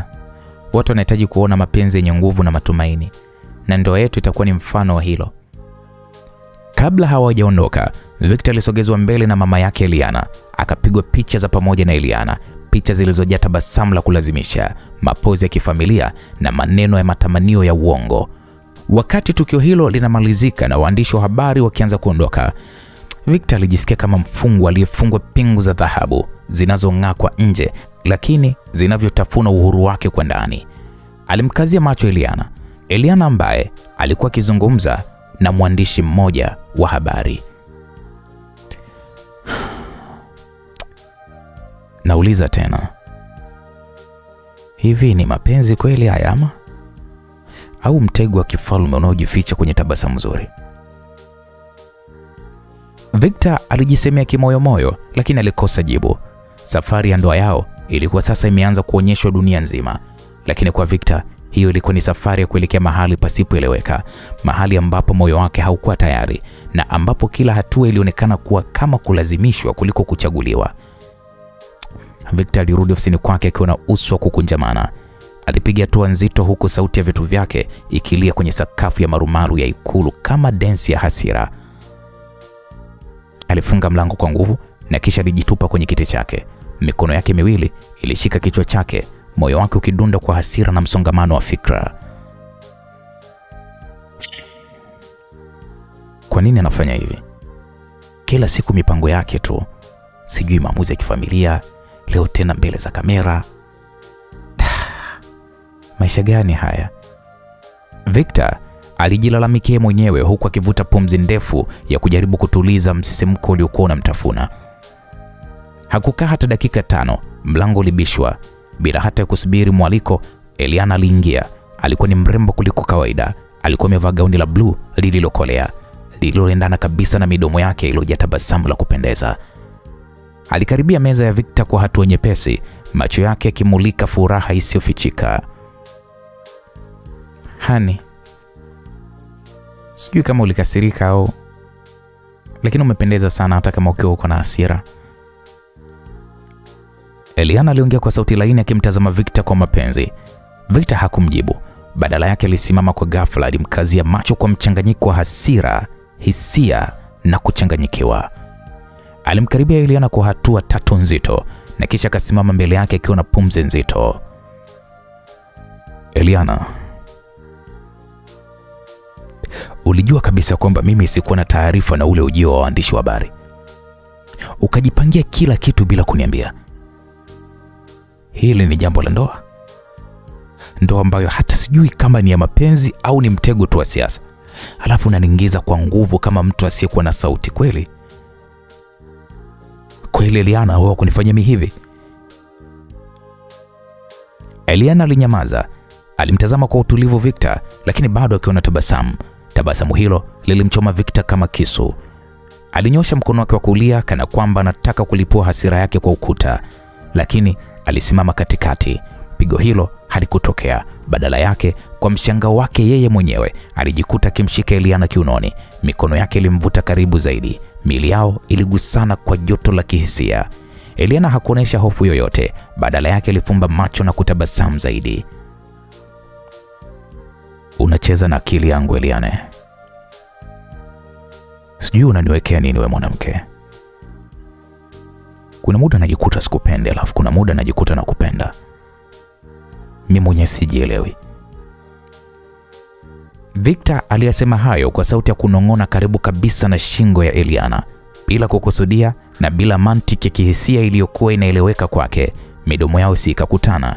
Lilikuwa ni busu la ghafla, busu zito lililojaa msuguano wa hisia nyingi, hasira, kutokuelewana, mvutano wa kimapenzi, yani busu ambalo lilibeba mambo mengi kweli kweli. Victor alijikuta kizama zaidi kana kwamba alikuwa akijaribu kuelewa majibu yote yaliyomshinda kwa kupitia busu hilo. Eliana alimjibu kwa utulivu, akimkumbatia kiuno kwa heshima ya mapenzi ya kweli. Walipokatika, Victor alijitoa kwa nguvu kama mtu aliyekumbuka ya kuwa alikuwa amegafilika. Fanya unavyotaka, Victor alisema kwa hasira kujikataa, na kisha alitoka pembeni na kutazama dirisha huku akijitahidi kupumua kwa kasi iliyonyoka. Wakati huo ndipo sekretari wake alipobisha hodi. Eliana alijisahihisha haraka na kunyanyuka akielekea mlangoni huku akiaga kwa sauti tulivu. Victor, naenda kupanga mambo ya harusi yetu. Ukimaliza kazi kabla ya kwenda kwako, uje kwanza nyumbani. Victor hakutoa majibu. Alibaki tu pale, macho yakiangalia dirishani, moyo wake ukiwa na msukumo wa hisia zisizoeleweka. Alikuwa na hasira na Eliana, lakini busu lile lilimsisimua mwili mzima. Busu likamfanya jiulize maswali mapya. Hivi ni nini hiki kinachoendelea? Yaani nilikuwa nina hasira na Eliana, lakini mbona nimeishia kumpigia busu? Hapana, hii haitaki kuweza kujirudia tena kwenye maisha yangu. Usiku alipokuwa nyumbani kwake, Giza lilionekana kuzungumza kwa sauti ya upweke ndani ya jumba lake la kifahari lenye vyumba vya kisasa. Victor alikuwa ameketi kwenye sofa kubwa la rangi ya kijivu, taa ya kona ikiwa imezimwa, ukisalia mwanga hafifu wa mbao za umeme zilizowekwa sakafuni. Alikuwa amejifunika shuka jepesi mabegani, glasi ya maji ikiwa mkononi, lakini haikuwa imeguswa hata kidogo. Alikuwa anatazama ukuta kwa muda mrefu, macho yake yakipotea kwenye mawazo mazito yaliyojaa maswali kuliko majibu. Aliweka glasi mezani taratibu na kisha kainama kichwa chake. Mikono yote miwili ilikuwa imeshika paji la uso wake kwa msukosuko wa ndani. Niendelee kweli na hii ndoa ama? Alijisemea hivyo taratibu. Au nijitoe kabla haijachelewa? Mawazo yake yalikuwa kama sinema vipande vipande. Mara aione sura ya Eliana akiwa amevaa vazi la harusi huku akicheka kwa furaha. Mara sauti ya mama yake ikimsia sikatae uchumba huo kwa sababu ni heshima kubwa kwa familia yao. Muda huo huo Victor akaona kama kumbukumbu za busu aliloshiriki ofisini leo asubuhi. Lakini pia kwa wakati huo huo Victor akawa kama vile akili yake inamwambia mbele yake kuna sura na kivuli cha Hafsa, mwanamke aliyekuwa sehemu ya moyo wake kabla ya yote haya kutokea. Lo, Victor alijikuta anajiuliza tena, Hafsa yuko wapi? Anaendelea vipi? Je, anaumia? Amejeruhiwa? Ama? Kiukweli Victor alishindwa hata kumalizia mawazo yake hayo. Alihisi kuumia ndani kabisa ya nafsi yake. Alikumbuka pia jinsi alivyochoka kuigiza kila siku mbele ya vyombo vya habari, mbele ya familia yake, mbele ya Eliana. Yeye kila siku amekuwa ni mtu kuigiza tu kwamba anatabasamu na furaha, lakini hana furaha na hiyo ndoa. Victor alitamani mtu ampatie nafasi ya kupumua, nafasi ya kutafakari, ya kuamua yeye mwenyewe maamuzi yake, lakini hakuwa na hiyo nafasi Victor. Harusi ilikuwa iko njiani kukaribia. Waandishi wa habari walikuwa wameshaanza kuiandika hiyo harusi. Rais tayari alikuwa amesharidhia kabisa. Eliana alikuwa akifurahia kila hatua ya hiyo ndoa, akiwa anaamini mapenzi yao ni hatima. Lakini moyoni mwa Victor kulikuwa kuna ombwe. Moyo wake ulikuwa kama mji uliojaa taa, lakini usio na watu. Victor alisimama, alienda dirishani, alivuta pazia dogo na kisha katazama nje. Mtaa ulikuwa uko kimya kabisa. Moyo wake ukampiga kwa uzito zaidi alipofikiria kuwa huenda kuna mtu mahali fulani anamwangalia yeye au anamwandama Hafsa. Muda unakwenda. Victor akajisemea tena, na ukimya wa Hafsa unazidi kuwa ni ukutisha.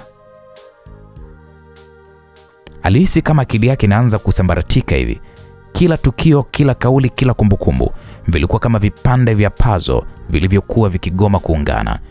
Alijiuliza mara kadhaa, nani ananidhibiti sasa hivi? Eliana? Familia yangu? Mheshimiwa Rais? Taasisi? Au ni mimi mwenyewe? Victor alikuwa anajiuliza maswali haya. Akarudi tena kwenye sofa. Alijitupa kwa upole na kufumba macho. Alitamani usingizi umchukue, lakini macho yake yalikuwa na mapambano. Hakuwa na utulivu wala majibu ya haraka. Alijihisi kama mtu aliyoko katikati ya mto wenye mkondo mkali. Hawezi kurudi nyuma na wala hawezi kwenda mbele kwa uhuru. Usiku huu Victor hakulala, akiwa na maswali mengi, hisia mchanganyiko na moyo uliopasuka vipande viwili kati ya mapenzi ya kweli kwa Hafsa na ndoa ya hadhi anayosukumwa kuikubali kutoka kwa Eliana. Hatima yake ilikuwa hewani kama wingu jeusi lililotanda bila mvua, akingoja bila kujua kama kesho italeta mwangaza au giza zaidi. Asubuhi ilipowadia kwa utaratibu, miale ya jua ikidondoka kwa upole kupitia mapazia ya madirisha makubwa ya sebule ya Victor. Ndege wachache walikuwa kitumbuiza angani, wakitengeneza wimbo wa asili uliozidi kupendezesha utulivu wa mazingira ya nyumba hiyo. Victor alikuwa bado kalala kwa uchovu mwingi mno. Alikuwa jalala usiku mzima, mawazo yakiwa yamemtawala kama kimbunga kisichojulikana mwelekeo. Lakini kabla hata hajafumbua macho vizuri, alihisi harufu tamu ya kahawa na mkate uliotiwa siagi ikimvutia puani. Aliinua kichwa chake taratibu, alijikuta kikunja uso kwa mshangao baada ya kumwona mtu aliyekuwa hana matarajio naye, Eliana. Eliana alikuwa amesimama karibu na meza ya chakula cha asubuhi, akiwa amevaa gauni fupi la rangi ya blue bahari, nywele zake zikiwa zimetulia vizuri nyuma kwa mtindo wa kiheshima lakini bado wa kupendeza. Uso wake ulikuwa umejaa tabasamu, macho yakimetameta kwa furaha na mapenzi yasiyoweza kufichika. "Good morning, my sleephead." Alitoa sauti ya utani mdogo akiwa ameshikilia kikombe cha kahawa. Nimekuandalia breakfast. Natumai utaipenda." Victor alijikuta amekaa sawa kwenye sofa, macho yake yakimtazama Eliana kana kwamba alikuwa anaota. Yule Eliana wa kejeli, mdomo mwingi asiyekuwa na subira, alikuwa wapi? Mbele yake alikuwepo mwanamke aliyejaa upole, heshima na moyo wa mapenzi usio na masharti. Mwanamke aliyekuwa tayari kwa kila hali, bila masharti, bila maelezo, bila malipo. Eliana alimwangalia kwa macho ya huruma Victor, macho ya upendo na matumaini ya siku za usoni ambazo alikuwa akiziona kama zawadi kutoka kwa Victor. "Victor, najua umekuwa na muda mgumu sana." Eliana alisema kwa sauti ya upole huku akiweka kikombe mezani. "Najua bado kuna mambo haijakaa sawa. Lakini nataka ujue kitu kimoja. Niko hapa kwa ajili yako. Sio kwa sababu babangu ni rais, sio kwa sababu ya harusi, bali ni kwa sababu nakupenda. Moyo wangu wote ni wako Victor." Naam, Victor hakusema chochote kwa muda. Aliendelea kumtazama kwa jicho la ndani zaidi. Victor hakuwa na maneno, lakini ndani ya nafsi yake kuna nafsi mbili zilikuwa zinashindana. Nafsi upande mmoja ikimshinikiza amkatae Eliana, amkumbuke Hafsa, lakini nafsi nyingine ndani ya moyo wa Victor ikimtuma akubali moyo wa huyo msichana ambaye alikuwa tayari kumpenda, kumpokea hata akiwa hajampokea kikamilifu. Victor aliamka taratibu na kisha akaelekea mezani. Kila kitu kilikuwa kimetandikwa kwa ustadi kabisa: mayai ya kuchemsha, mkate uliokaangwa, matunda safi, kahawa pamoja na juisi ya machungwa. Eliana alimtazama kwa bashasha. Victor akasema asante kwa breakfast. Alitamka kwa sauti ya chini, akamwangalia Eliana kwa macho yenye mashaka na shukrani kwa wakati mmoja. Eliana aliamua kuketi pembeni ya Victor na kisha akammiminia juice. Alimpa kwa mikono yake, alafu akamwonyeshia sahani ya mayai. "Kula Victor, sijui mapenzi yangu yatawahi kukufanya urudi upande wangu, lakini nakupenda hata kama utanichukia. Hilo haliwezi kubadilika." Naam, Eliana aliyesema hayo kwa sauti yenye utulivu.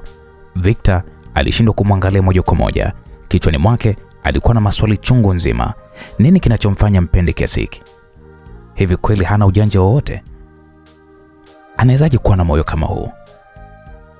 Victor moyo wake ulianza kuchoka na kupambana na hali ambayo haieleweki. Alijikuta akitabasamu kwa tabu huku akijaribu kula, lakini hata alama ya njaa hakuwa nayo.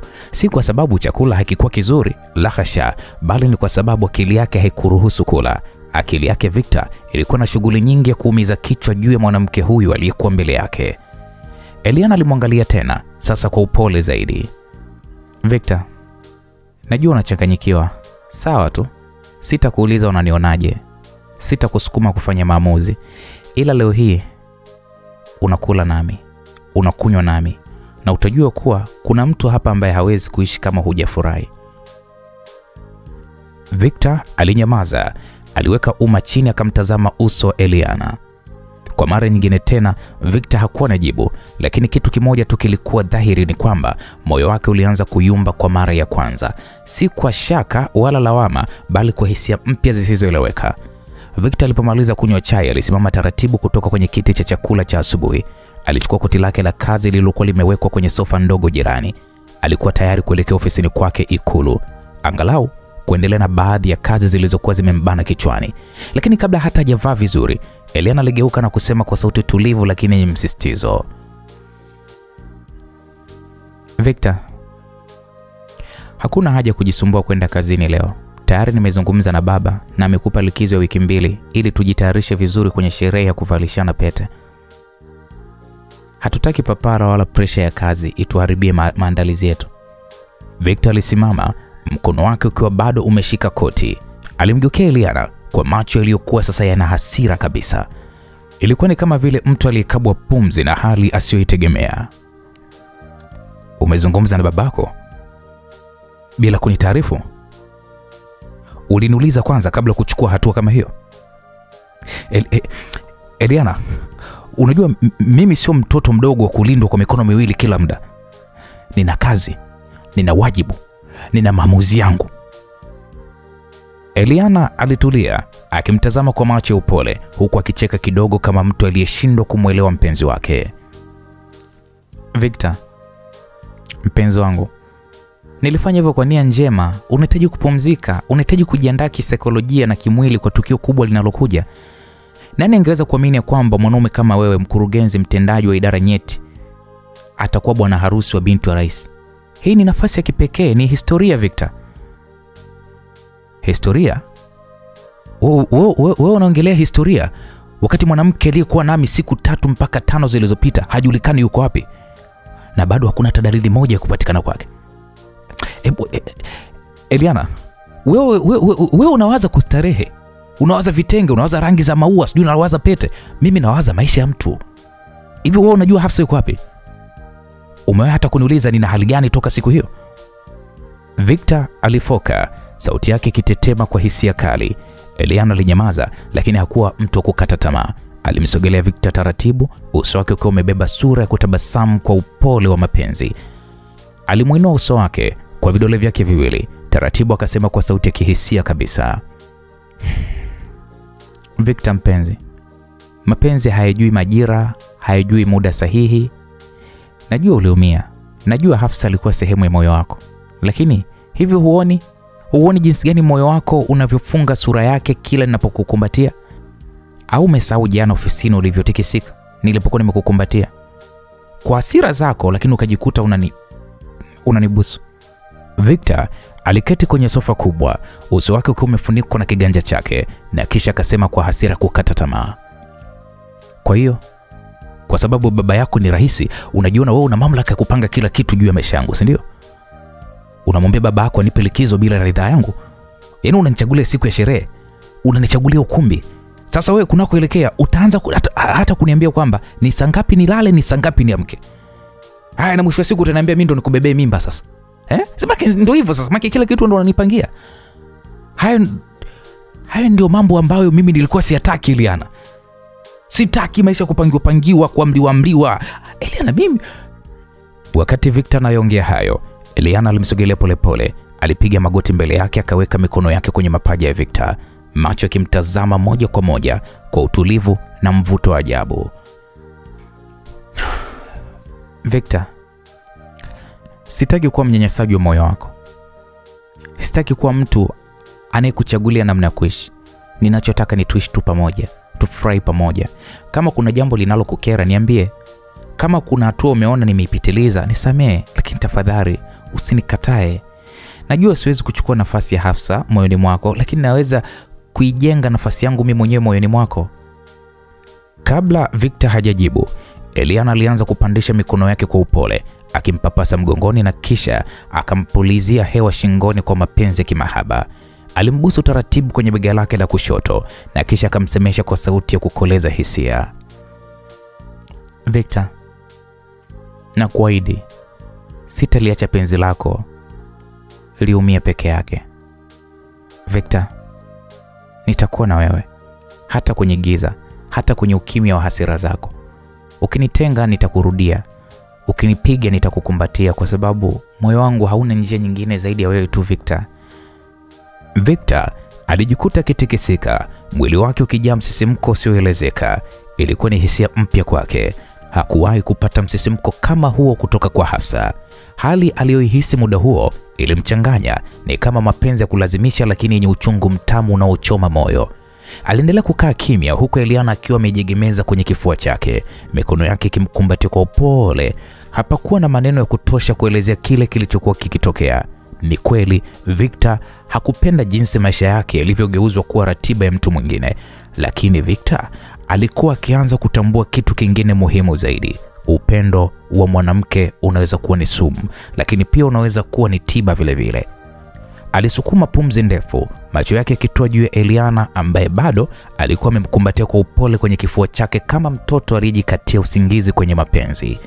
Alikuwa kimya Victor, lakini ndani kichwa chake mawazo yalikuwa kama mawimbi ya bahari yakigongana kwa kasi.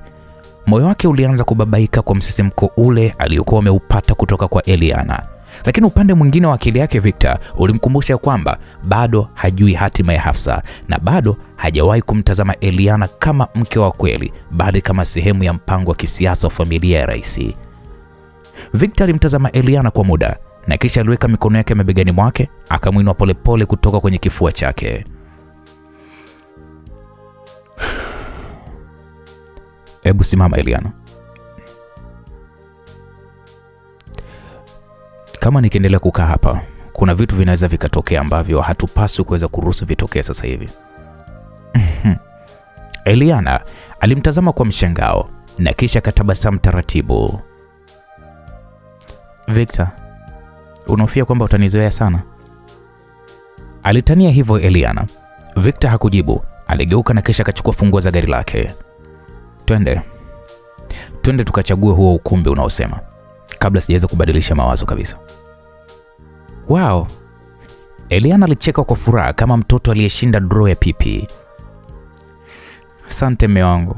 Kwa kweli nilikuwa natamani sana twende pamoja. Nisingependa kuchagua ukumbi bila wewe. Waliondoka pale nyumbani, walipanda kwenye gari. Safari yao ya kuelekea sehemu mbalimbali za ukumbi ilianza. Upande wa Victor yeye alikuwa kimya kidogo, lakini upande wa Eliana kulikuwa kuna maongezi mengi kuhusu maua, rangi za mapambo, idadi ya wageni waalikwa na hata aina ya muziki utakaoweza kuambatana na tukio hilo la kuvalishana pete. Victor alikuwa anaendesha gari kwa tahadhari, lakini kila baada ya dakika kadhaa alijikuta akimwangalia Eliana kwa jicho la kutokuamini. Mwanamke huyu hakusumbuliwa na hali ya Hafsa kama alivyotarajia. Yeye alikuwa ana akili moja tu: ndoa, mapenzi, harusi, furaha. Jamani, mnadhani ndoa ipo kweli? Na kama ipo, vipi kuhusu Hafsa? Hafsa yuko wapi? Nani kamteka Hafsa? Au kajiteka mwenyewe? Hebu tuishi hapa kwenye sehemu hii ya 10. Tukutane katika sehemu ya 11 kupata kujua hatima ya hiyo ndoa itafungwa. Na kama itafungwa, vipi kuhusu Hafsa? Hatari mtu wangu. Mimi naitwa Uncle J, mzigo umetayarishwa na kuandaliwa na Saidi JR. Mimi niseme asante, tukutane katika sehemu ya 11.